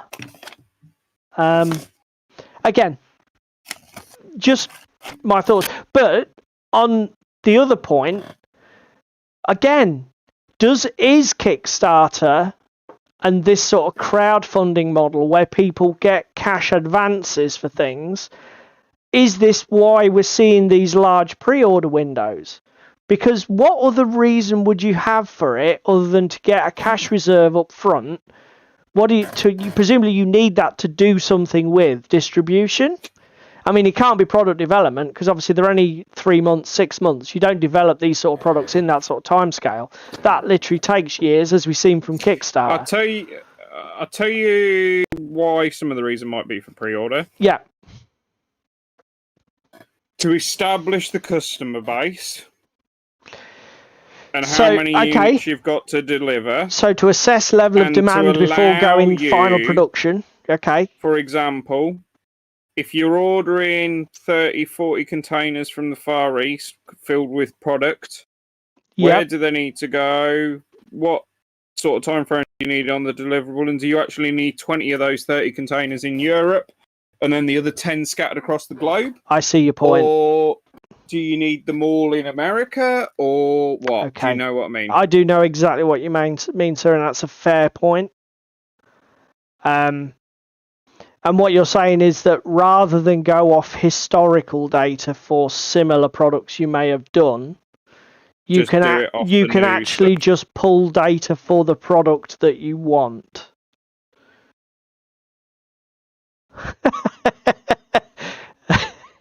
Well, the trick, Tim, is go to work and then you get paid. And if you're not getting paid while you're at work, that's called charity work. Just FYI. Or a mugs game. That's also fair. No, mate, that is fair. That is a potential reason why, I guess, that they could be fishing for, as you say, manufacturing data, distribution data. Where are the customers? How many are the customers? Okay, I mean, there's a thought. Is that exactly what's going on? And the reason that we're going to see more of it is because the costs of global distribution have multiplied. So, I mean, I know they've gone down from their peak, but I think I'm correct in saying they've not gone down to the levels they were pre-pandemic. Exactly, and I don't think that there's any expectation amongst world markets that they will ever drop that low again, is there? I mean, you do a lot of shipping to and from the Far East in containers, don't you? So, yeah. I mean, is your company thinking, oh no, it's all right, give it a year, it'll be back to normal? The problem we have at the moment is there is still a gross over demand because of stuff that didn't ship during the Great Plague because of container availability and everything else. Yeah. You've got shipping lines in the Far East attempting to build new boats quick enough to catch on this demand. Oh, okay. However, okay. New boats take, say, 3 to 5 years to build. Okay, properly. yeah. Okay, yes, yeah. So there's always that lag, and it kind of happens in cycles. So you'll get a new boat or a new set of boats built based on what the demand for a previous cycle. Shipping rates will come down a bit, but they won't come down to the point of where they were. Then because shipping rates have come down, people want to start shipping more, so then the demand starts spiking, or you end up with a global pandemic and fucking demand goes through the roof. Yeah, I mean, business cycles. And then you end up in the same situation of another fucking 3 to 5 years, we've got to wait for some more boats to be built. The predicament we have as well is there's a lot of containers, for example, stuck in America, Canada, Europe, because they've shipped there, and we don't ship enough back to the Far East. So there's containers in the wrong places at the wrong times. Therefore, the demand for the containers in the right places at the right times is way up. Whereas for us to ship from Europe to Australia is a fucking pittance at the moment. Right. An absolute fucking pittance. Right. In comparison to a shorter journey from India and China into Europe. Right. It's virtually double the rate. Yeah, so it's all very route specific and multifactorial. But yeah. But you've just said it. Given normal oscillations in any business, I mean, because every business goes through its own cycles, and obviously global shipping is one that goes through its own oscillations. But I mean, the pandemic spike was completely unprecedented, wasn't it? Yes. But like you say, things are not going to go back. You're going to end up with a new wave of oscillations, a new sort of like normal around which things bounce. Well, again, even the war at the moment and the effect that that's having on global fuel prices helps to drive these oscillations. It's not cheap to fucking float a boat 3/4 of the way around the world. So maybe this is why we're seeing it then. Because obviously the costs of... Because before, the costs of getting it wrong were maybe coverable. Yeah. Now the costs of getting this wrong are so fucking huge that it can ruin people. Again, 5 years ago when I started up my company, a 20-foot container was roughly 5k. That same 20-foot container now, 5 years later, is 4 times the price. It's nearly 20k to ship from the Far East into Europe. It's ridiculous that in 4 years it's gone on so much. And again, those things get passed on to the consumer in all kinds of ways. And to be fair, I like your theory on the basis of that makes a lot of sense, because that's the one thing that your pre-orders do give you. They give you names, addresses, sales in regions. You know what your product demand is. You know where you need to deliver your product to distribution. Do you know what I mean? And you get that information a whole 3 months, 6 months in advance. Yeah, whereas any other fucker. That makes sense, mate. I'm buying what you're selling. Call me gullible, But that has its own logic to it. I like that, actually. So maybe, and like, again, it was a maybe similar it's reason that the Custodes Codex was out of context, because the Custodes Codex got delayed because of COVID and everything else, and because of that, it then made it completely and utterly irrelevant. So on release day, it needed superseding. Well, yeah, because it had been played in a different environment to the. Yeah. Because what they used it was designed for a meta that didn't exist when it released or something. Was the phrase that they used. Justification. Same with Votan, wasn't it? Yeah. It was designed with a meta for which didn't exist when it came out. So like, okay. I'll be honest, I'm still calling bullshit on that, because surely, I mean, for me, part of the design process is test it against your weakest codex or perceived weakest codex, or even your oldest fucking codex. Yeah. If you've got a codex that's in your current line and it was printed 18 months ago, play it against that fucker. Because that's been on the market a long time and a lot of people have got that codex. Annoys me more with these pre-orders is the FOMO aspect. Because they Fantasy Flight is a prime example, right? Yeah. Of Arkham Horror board game expansions, and if you don't get it on pre-order or soon after release, you don't know when they're going to reprint it. To be fair, you make a valid point, sir. Yeah, there can be. To be fair, though, in the case of GW, we're completing a retcon, and we're not going to reprint it. Oh, nasty!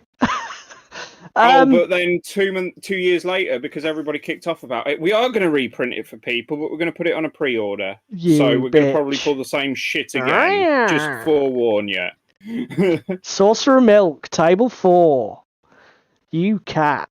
It's true, though. It's fucking true. To be fair, although I don't think that the two things are intrinsically linked, I do think you have a point, and that particularly where a company knows, particularly if a company's got a bit of a track record of not keeping its products available, that you very much can get a situation where they're exploiting the pre-order thing, where they're saying, pre-order it and you'll get it now while it's hot. Yeah. I mean, to be fair, Shadow Vaults was a one and done thing. If you didn't get it, you didn't get it.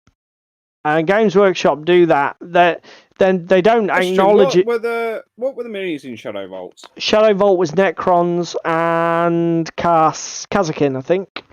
Because they've now, if you looked at the list of pre-orders this week... I was going to say, they're pre-ordering the individual box sets, aren't they? And surprisingly enough, they're actually putting the Necrons out with the bonus sprue.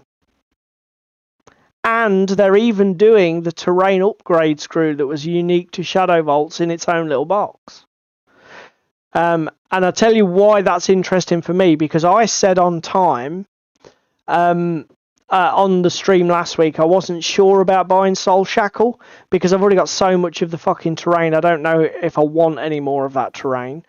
Now I've seen that they put all of the components, all of the crucial and potentially unique components for Shadow Vault are now available individually. Well, again, it's like the Warcry starter, though. Sundered Fate is getting its mini sets released for them this month, isn't it? That's the last one this week. The just before Christmas Seraphon one and the Jade Obelisk warband are getting released at the same time that the pre-orders going live for Vampires. Yeah.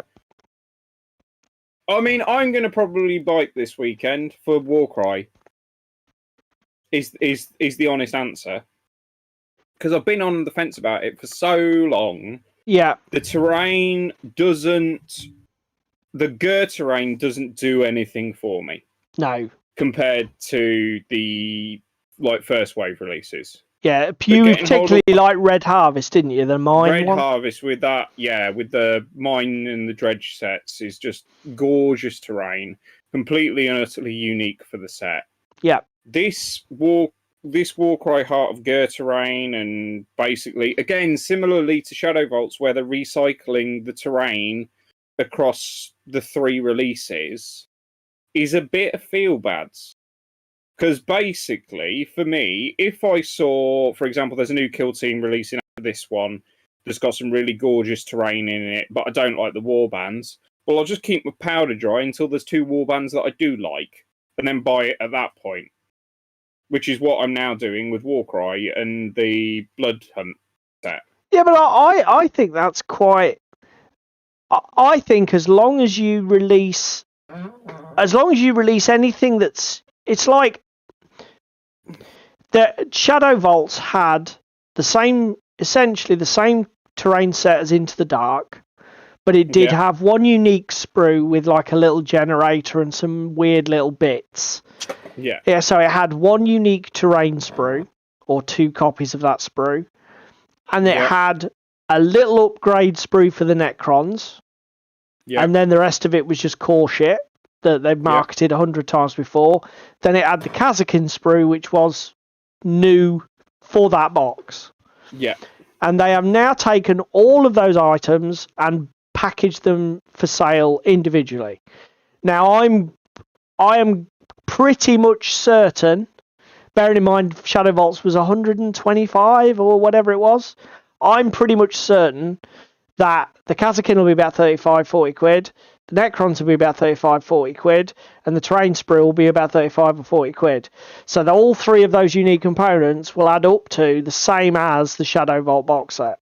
Yeah, whereas the Warcry pre-order buy the box sets are actually a very good deal.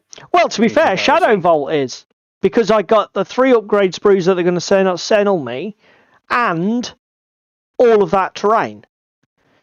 And to be fair, I will be watching the pre-orders closely because I'm the same as you. If those components do basically add up to 110, 220 quid, I am going to buy Soul Shackle. And if I've got too much of that Into the Dark terrain, I will flip it on eBay or give it to the club or give it to you or whatever.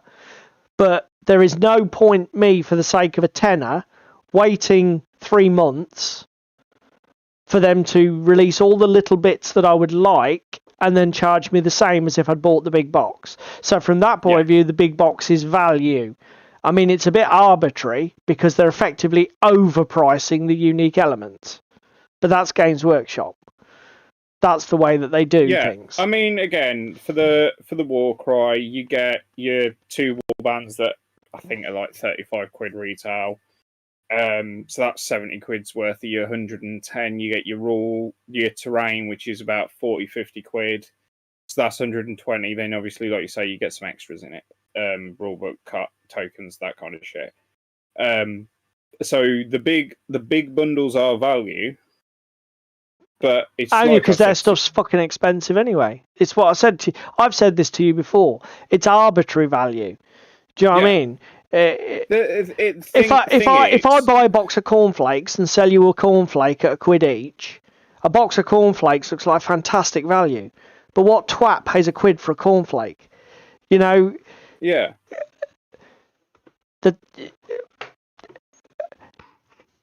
It's... At the end of the day, though, these are luxury items. They're not food items. They're not things... We don't have to buy them. And to be honest... No. If you want it, pay the money or don't. It's up to you. It's like I said, I will do the sums, and if the box is good value, I'll buy the box, even though it's quite expensive. Because I want to have all of that Kill Team stuff. I really enjoy Kill Team. One of the few Games Workshop games that I think is actually quite robust. Whereas for me, even if I enjoy the game, I have to enjoy the miniatures or the terrain. Yeah, I'm a games first guy, so I can let that slide pretty much.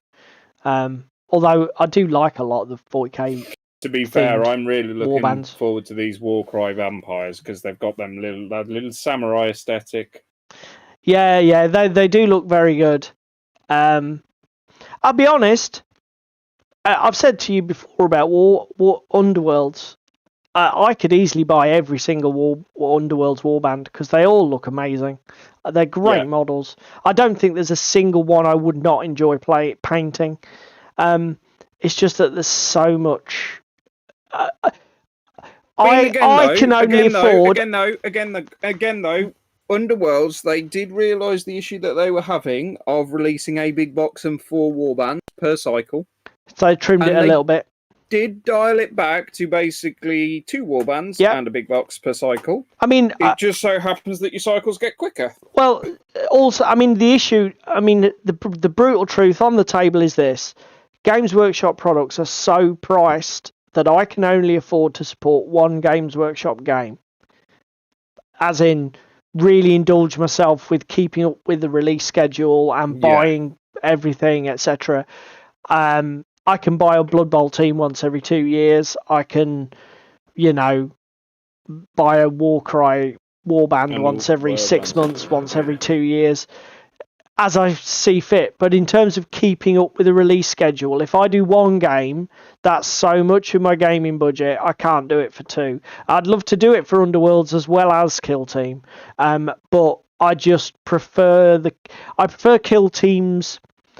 I prefer the fact I'm getting a load of terrain. It's closer to a miniatures war game. Do you know what I mean?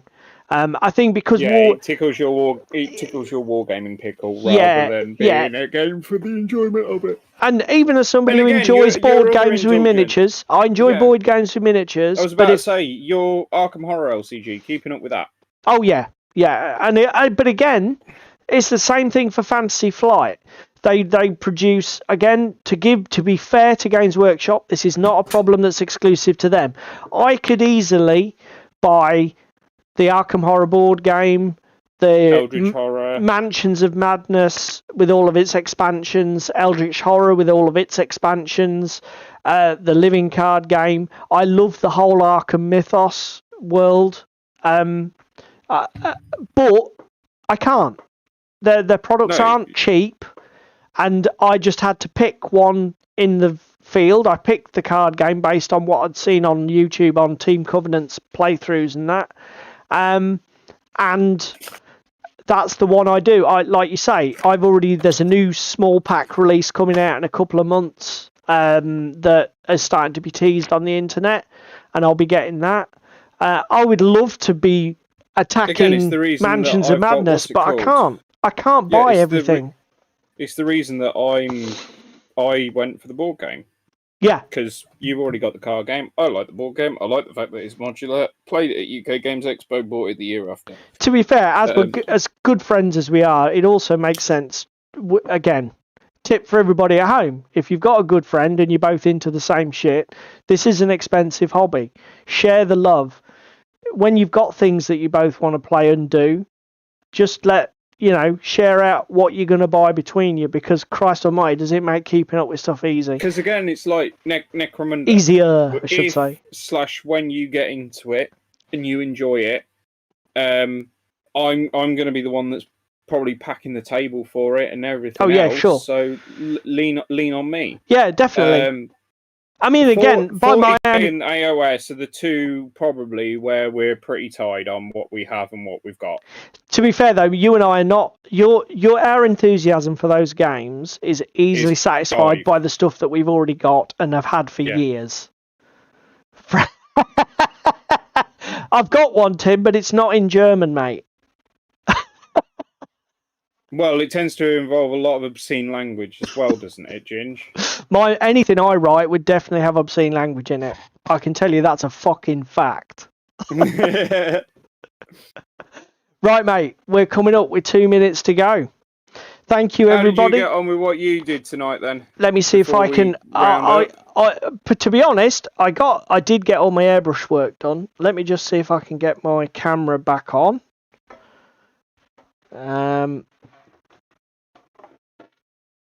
Video Ninja Me. I had a very good evening. I did. Oh, I don't want that one. I want this one. Refresh. There we go. Happy days. Turn that round. There we go. I'll put these on the turntable. Get you turntable. You fancy bastard. Get you. Get you. Do you know what? It is a fantastic free tool, but it does take some getting used to, Video Ninja. I'm going to have to work out a better way. Ta-da! There we go. This is what I got done. That's quite a nice little zenithal. If you're watching, anybody who's 2 Minutes to Midnight, good song. One of the first songs I learned to play on guitar. Yeah, I saw you posted on Instagram, which we'll go and have a look later, Tim. Yeah, so that's my Assassin's Creed Hiding Spots Zenithal. If you're watching this later on YouTube, feel free to put in the comments. I'm going to be using Army Painter speed paints. I'm sure you can find colour images from the video game online. What colours do you think I should be painting these things? Give me some ideas, people. It's only a 24 colour palette. I think from memory, weren't the curtains a bluey colour? Or did I imagine that? I don't know. I've got the pictures somewhere on my phone. I'll look after. But yeah, I shall go and have a look after stream is finished. But you can give me your 2 cents in the comments. Come down to my terrain pile. You can indeed. Let me see if I can change to David. So we've got these bits built. So you've got all your construction finished. Did you get everything done? Yeah, and better than that. Oh, I did hear your airbrush chugging away. Here we go. 40 Zenithal just with grey. I need to go in with some white top down. But Zenithal with grey, 40 miniatures. Black. Was it black first or? Yes, black first. Oh, that's fine, mate. Black. To be honest with you, yeah, I think a top down white will help them to pop. But you've been heavy handed with the grey, which is what you need to be. As I say, learned my lesson with my flipping Forge Fathers. They're far too dark. There we go. So, oh mate, yeah, they look pretty good. So me and you are going to be banging them out, yeah. Yeah, and where are the speed paints? I bought myself 2 new contrasts for it. I have bought myself Gut Ripper Flesh, which is like a yellowy green goblin flesh colour. Yep. It's all a bit sedimented and separated. And then I bought myself Garak's Sewer because everyone fucking raves about this. I was going to say, that's one of the new ones, isn't it? Yeah. So everybody talks about that. But everyone raves about this shit. What my thoughts are is obviously Gut Ripper Flesh Skin. Most of the leather work on there is Garak's Sewer and the other leather I have. And then just a couple of detail colours like the bows, the wood. Yeah. So what's happening with these? Are we doing these as a combined project? Should we? I'm not sure. We'll probably have a discussion about it. Yeah. And see what happens. I think it's a potential. You just bring them around my place and we just smash into them for 3 or 4 hours. Get them done. How many have you got? 40 odd? 43 big ogre guys and a leader model to do. So 44 minis. Yeah, 2 of us should be able to smash that out. Right, okay, everybody. Thank you very much for being with us tonight. We hope you enjoyed the show. Put your comments. Do you suffer from premature pre-orders? Yes. Yeah. Are your pre-orders premature? What do you think? Are we making a fuss about fuck all, as we're wont to do, because we're a couple of miserable curmudgeons? Should we just sort of like let these people just let them get on with it? They're only trying to turn a quid, or is it a bit fuck off? 4 months to deliver on a product you're taking money for. You're taking the piss at this point. Are we right or are we wrong? Give us your thoughts in the comments. If you can find time to do nothing else, please click the like button for the video. It helps with the YouTube algorithm, helps us to get recommendations for other people who might enjoy the content. We will see everybody at the same time next week. So unless you've anything else to say, mate, it's goodbye. No, goodbye.